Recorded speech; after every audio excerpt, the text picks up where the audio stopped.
We're pleased to have Robert Marks with us this morning. Robert is the candidate for the United Australia Party in the upcoming federal election for the seat of Robinson. Welcome, Robert. Thank you. Thanks for having me. I appreciate this opportunity. Who is Robert Marks and why should people on the Central Coast vote for you?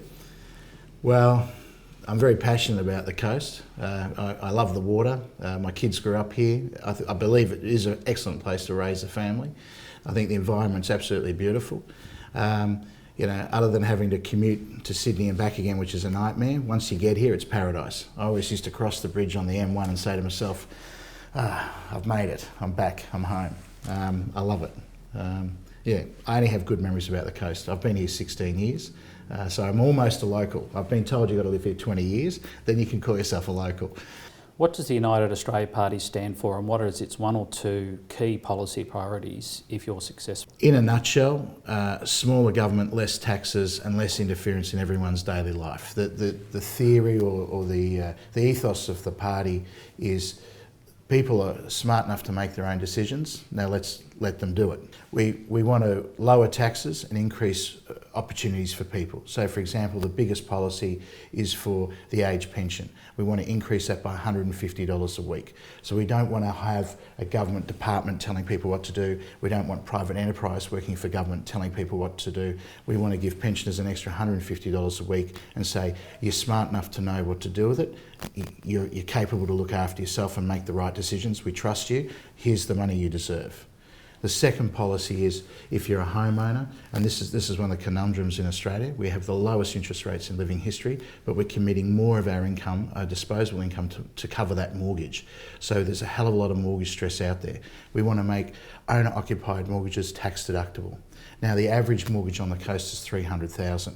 We'd be talking an extra $1,000 a month back in your pocket. Now if you contributed that back to your mortgage, and don't believe me, but get on, say, a mortgage repayment calculator, say St George Bank, you put in an extra $1,000 a month into your mortgage and you'll cut it in half. So if you've got a 20-year mortgage, you'll pay it off in 10 years. Now, that is the greatest way to build wealth in a country. People's biggest assets that they spend their entire life paying for, imagine paying that off in half the time. The banks would hate us, but the people will love us. The party's leader, Clive Palmer, is mired in controversy around the Yes. Queensland nickel refinery. Yes. And press reports around workers still not having been paid. Have those workers been paid and will they? I want to go a few steps back. Clive bought the mine when it was going to be closed and shut by its existing owners, which I believe was BHP. Not only did he take it on what was basically a losing opportunity and give people employment for a further 3 years, but he also turned it around and was able to reward the people that worked for him with holidays and cars, which is an exceptional feat in itself, all the while the price of nickel was dropping. This is an incredible feat. It'd be like you having shares in Woolworths or Coca-Cola. You're not liable for their debts. So he was a shareholder. He's always been associated with the business, but he's a shareholder. So out of his own money, he's put it aside into a trust account with a law firm that are making disbursements as we speak. So all the people have to do is say, hey, I worked here, I'm owed X number of dollars, I'd like to be paid. Now those disbursements are occurring as we speak, and I believe the last person will be paid no later than the 4th day after the election. Robert, one of the key issues that Central Coast people are worried about here is the PEP 11 offshore exploration project. What's the party's stance on that project? The party's stance would reflect my comments because we haven't discussed this at a national level or at an executive level. And this is, again, one of the benefits of the party.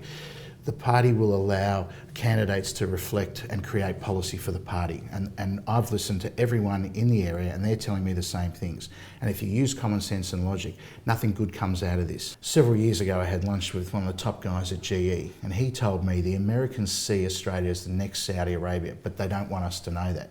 Now, the fact that New South Wales gets 85% of its gas from other states is irrelevant. There's that many gas reserves in this country. There's enough gas to last this country almost unlimited for hundreds of years. All we have to do is get the federal government to make a policy that will ensure the locals get the benefit of that. We understand that the United Australia Party has done a preference deal with the Liberal National Party coalition. Yes. Tell us about that. Politics, I think, is a lot like choosing bedfellows. You've got to decide who you're going to lay down with. And I think someone talked about fleas. Maybe it's the best of the bunch, I don't know. But it's no different to Labor having their Get Up and the Greens. Yeah, I just think it's the way the cards fall, yeah. Now, Bill Shorten, though, has talked about it being a conspiracy to give tax cuts to big business and to foreign companies. Is that the case? Yeah. Look, you're right, there is a conspiracy and it's against the people and it's from the major parties. They're both promising income tax deductions and relief for people, but they don't tell you you're not going to see it till the year 2024, and that's only if that party wins 3 consecutive elections. So yes, he's right, there is a conspiracy, but it's against the people. As for the top end of town, I think people have to understand all the loopholes that these big companies enjoy so they don't pay tax was all given to them under successive Labor and Liberal governments, where they've laid the playing field. These guys, these companies, they've got unlimited resources and they're just playing the field. They're playing us for fools. But it's all the rules that the Liberal and Labor governments gave them to play with. That's why no one's in jail, because no one's broken the law. If you're successful in the election, you may be in a position where you have to work with either the Labor or the Liberal Party in a minority government. Will you be able to do that and ensure stability of government? Yes, 100%. You've got to understand that the United Australia Party is really made up of half disillusioned Liberal voters and half disillusioned Labor voters. So we have a pretty good balance behind the scenes, and our executive is a good bunch of people. I don't see a problem. The reality is my job would be to work for the coast, and that would actually be an ideal situation because I could play everybody off against each other to make sure the coast gets the best outcome. And that's what's lacking. If we had a position like that, we'd be laughing. The coast would benefit. We could get whatever we wanted.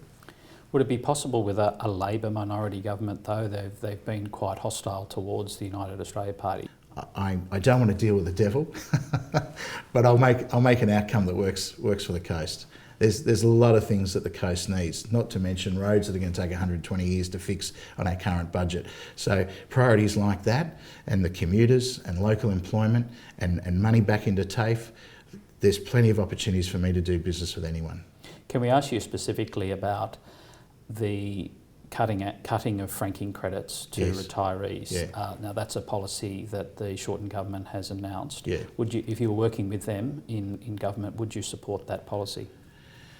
The most disappointing thing with that policy is that we have told people who've worked all their lives, we want you to prepare for your own future and not be a burden on the state. We've made rules and regulations that they've made investment decisions on. Now we're saying halfway through their life, halfway through their retirement, by the way, we've changed our mind. You can't do that to people. You're going to take people that are self-funded retirees and put them on the Centrelink benefits. Is that fair? Does that make sense? That's not something I can endorse. If I was a 19-year-old, what would the United Australia Party offer me? Good question. Again, it's all about reinvigorating the country, right? We don't care your colour, your creed or your religion. If you're an Aussie, we want to put you first, all right? It doesn't make sense to have kids going to university and paying exorbitant rates on a HECS so that they come out with a half-useless degree and they owe all this money. HECS is just another tax. So why would we promote foreign students in our universities before our own kids get a chance, right? It's the Australian taxpayers' money that have built these universities, these fantastic institutions. They are great, that's why so many foreign people want to come here and get their education. But why would we sacrifice the position for an Aussie kid to go to that university over a foreign student?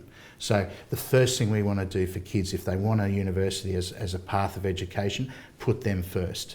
Take the foreign student and make them the second tier.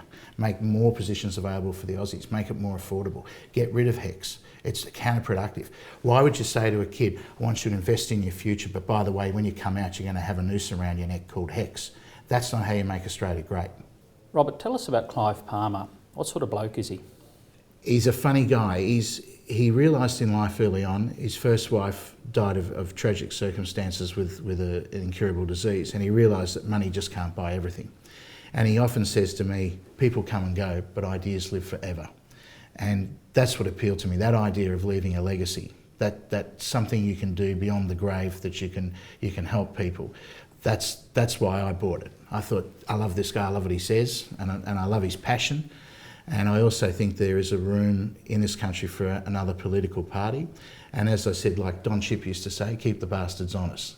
If you could change one thing about Australian politics, what would it be?